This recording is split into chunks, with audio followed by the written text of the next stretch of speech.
Haid ini minimal untuk perempuan itu 1 hari 1 malam.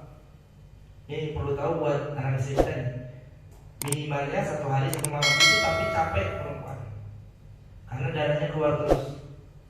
Ya, jadi kalau haid itu di dalam rahim, dia ngebersihin rahim dia, rahim perempuan. Ini dalam rahim, dalam bahasa bikinya, dalam rahim itu dibersihkan oleh darah haid, makanya keluarnya darahnya itu warnanya nggak seseger warna darah kita. Dia ada hitam-hitaman dan keringnya lama. Ini bahasa biki saya bacanya gitu. Karena dia bercampur dengan kotoran yang ada di rahimnya dia.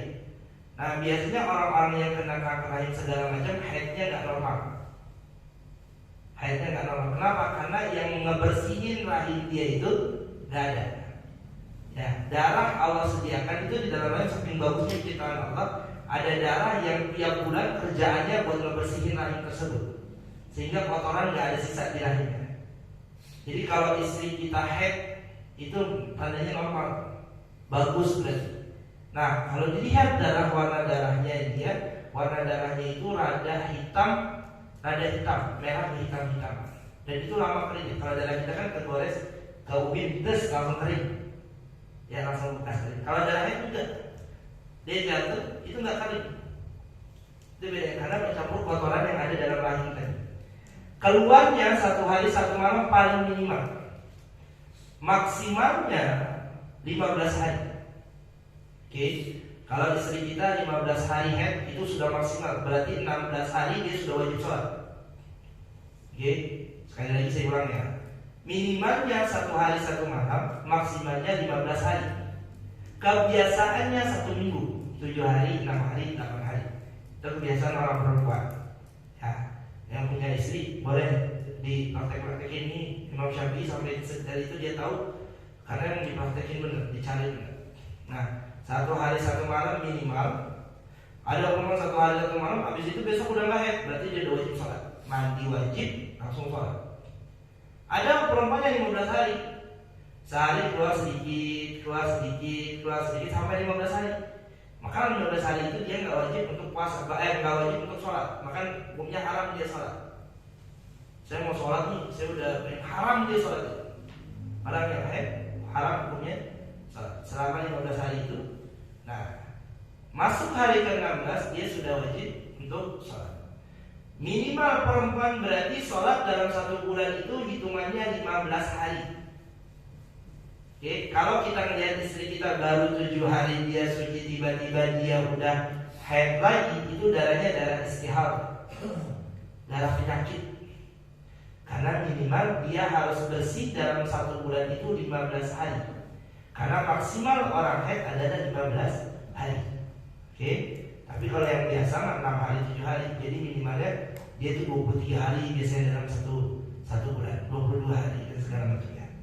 Saya nggak pernah ngitungin istri saya, cuma baca dari buku aja, belajar dari itu haid kayak gitu. 1 hari 1 malam. Makanya kadang-kadang istri saya nanya, dia udah 15 hari nih, berapa hari udah 15 hari, udah itu darahnya istihadah. Istihadah beda lagi. Darah istihadah bukan dari rahim, tapi dari selaput-selaput yang ngebungkus rahim perempuan.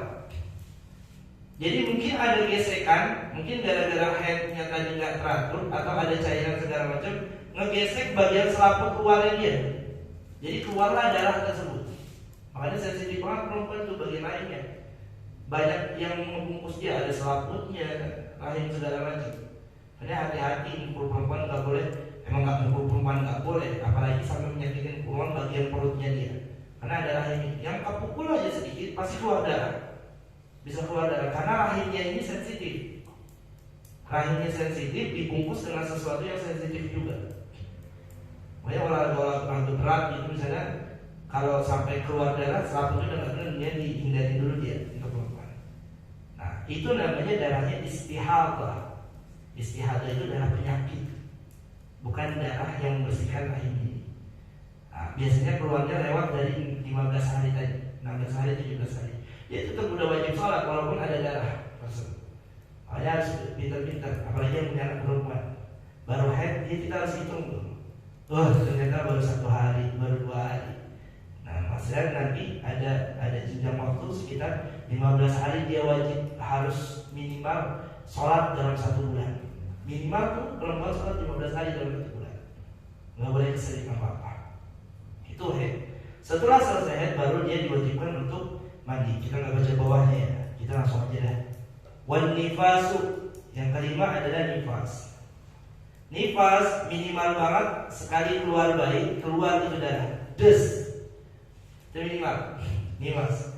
Kalau tadi haid itu 1 hari 1 malam, kalau nifas, anak saya lahir dari rahim istri saya. Tiba-tiba ada habis lahir anak keluar darah banyak. Des. Nah, itu udah namanya. Terus berapa menit kemudian udah gak keluar darah lagi dari kemaluan istri kita, berarti dia sudah harus mandi wajib. Berarti dia sudah harus sholat. Itu nifas, beda dengan haid. Haid 1 hari 1 malam. Kalau nifas cuma sekali keluar. Minimalnya, maksimalnya 60 hari, 2 bulan. Ya, nggak ada alasan perempuan udah masuk 61 hari masih keluar darah, berarti ada masalah. Boleh dikonsultasikan ke dokter, pasti itu masalah. Ada masalah yang mengganggu di rahim dia. 61 hari, 62 hari, karena maksimalnya 60 hari. Ya, 61, 62 dia sudah wajib sholat. Kebiasaannya dalam kitab sebulan sampai 40 hari, 30 sampai 40 hari. Kebiasaannya tuh. Tapi kalau sampai maksimal 60 hari istri kita masih berdarah, ya emang masih dan nifas sudah, dia nggak wajib sholat. Itu namanya nifas. Jadi beda haid sama nifas. Sama di buku di bawahnya jelaskan, darah nifas itu adalah gabungan dari darah haid selama 9 bulan. Makanya keluarnya diakumulasikan sampai 2 bulan. Sampai 2 bulan 60 hari. Karena itu gabungannya. Walaupun yang ketidakbiasaan itu ada. Orang hamil dia juga haid itu ada. Dan kita dijelaskan. Dan kalau baca-baca emang ada. Itu namanya penyakitnya apa? Tapi ada.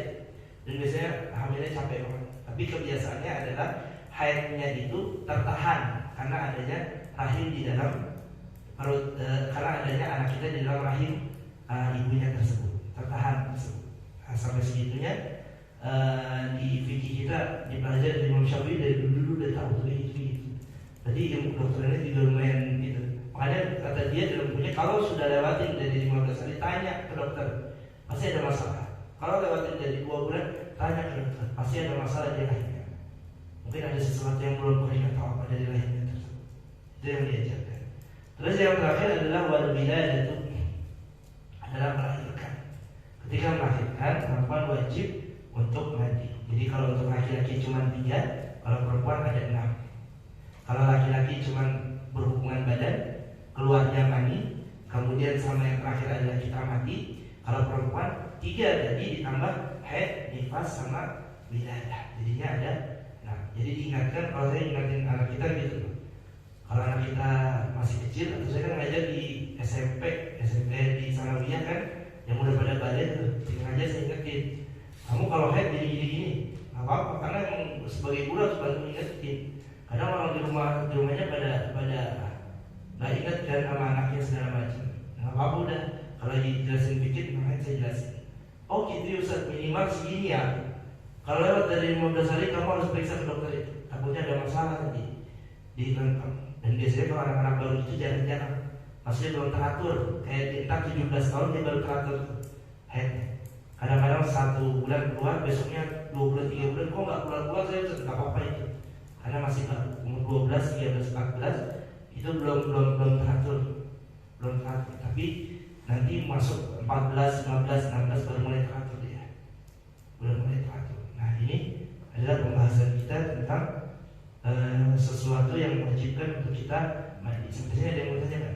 Udah lewat berapa waktu kita? Paham yang sama sini? Penjelasannya sudah, baru kita mandi. Kan saya nggak suci, kok saya wudu? Ya wudu itu buat hadas kecil, beda lagi kegunaannya. Sedangkan mandi untuk hadas besar, nggak bisa disamakan. Ya, saya udah punya wudu, saya langsung mandi boleh nggak? Boleh. Dia tetap dapat kesunahannya karena masih wudu tadi. Ya, tapi boleh sholat nggak? Nggak boleh, karena sholat itu harus terbebas dari hadas kecil dan hadas besar. Ya, seperti itu. Kan saya udah punya wudu, tapi saya tadi habis mimpinya dalam keadaan duduk, mana saya gitu ya. Mimpinya dalam keadaan duduk, berarti saya boleh sholat dulu? Nggak boleh. Kenapa? Hadas besarnya belum kita sucikan dengan mandi wajib. Jadi dua-dua ini harus terpenuhi nanti sebelum masuk dalam salat. Seperti itu. Oh, saya kan udah mandi, tapi saya nggak wudhu, saya boleh langsung sholat nggak? Nggak boleh. Kenapa? Hadas kecilnya belum terpenuhi. Jadi dua-duanya harus kita lakukan. Karena sholat itu harus terhindar dari hadas kecil dan hadas besar. Jadi harus mandi, sama harus mandi kalau dia kena 3 hal tadi. Kalau kita nih 3 hal tadi, keluarga mandi, berhubungan suami istri, sama meninggal harus mandi. Kalau kita cuma 2 hal yang masih hidup berarti keluar mandi sama berhubungan suami istri, harus mandi berarti. Ya, selebihnya kita maksudnya hadas kecil, kentut, segala macam adalah hadas kecil. Paham semuanya? Mudah-mudahan paham semuanya. Mudah-mudahan ibadah kita semakin baik lagi di sisi Allah Subhanahu wa taala. Sekali lagi, belajar fikih itu untuk urusan diterima enggaknya kan udah urusan Allah. Ya, urusan Allah. Tapi kita sempurnakan dulu secara fikihnya. Kalau secara fikih aja kita nggak sempurna, gimana bisa diterima Allah? Itu maksudnya kita sholat tapi dalam keadaan masih hadas besar, kira-kira terima Allah? Ya nggak bakalan diterima. Tapi kalau kita udah penuhi kewajiban-kewajiban kita, ya kita sholat udah penuhi ini tata cara dengan baik dan benar, kita sholat ya udah serahkan sama Allah. Nggak bisa manusia yang nilai. Lu sholat lu gitu banget sih, kayaknya nggak bakalan diterima, udah urusan Allah udah. Yang penting secara kewajiban saya udah penuhi. Kayak kemarin kita wudhu yang wajib-wajib doang. Secara kewajiban saya udah penuhi. Sholat nanti yang wajib-wajib doang. Secara kewajiban udah penuhi, bukan hukum manusia lagi. Secara hukum manusia, secara fikih sudah terpenuhi. Inilah yang kita pelajari. Tapi saya nggak ngajarin diterima apa enggaknya pahala setelah belajar fikih. Nah, itu udah urusan Allah, udah urusan diterima atau enggak. Nggak ada hukum dari saya. Lu pakai baju gitu nggak bakalan diterima sholat. Secara fikih dia bajunya udah menutup aurat, ya pasti diterima. Kalau menurut kita kan gitu kan, seperti itu. Sekali lagi untuk diterima pahala atau tidaknya udah bukan urusan kita. Secara urusan kita adalah memenuhi kewajiban kita secara fikih, bahwa kita sudah menuruti dengan apa yang dianjurkan oleh Allah dan Rasulnya. Gitu aja, ini yang sedang kita pelajari. Diterima atau tidaknya udah urusan Allah Subhanahu wa taala. Seperti itu. Tapi secara fikih kita sudah sempurnakan dengan cara belajar kita. Ya nggak bisa kita hukumi diri orang lain dengan diri kita. Nggak boleh kayak gitu. Lu nggak selalu sholatnya lu gitu. Secara apa gua nggak sah sholatnya? Tanya secara fikih, ayo kita bahas fikihnya. Kan bisa kayak gitu. Tapi kalau secara pahala udah urusan Allah Subhanahu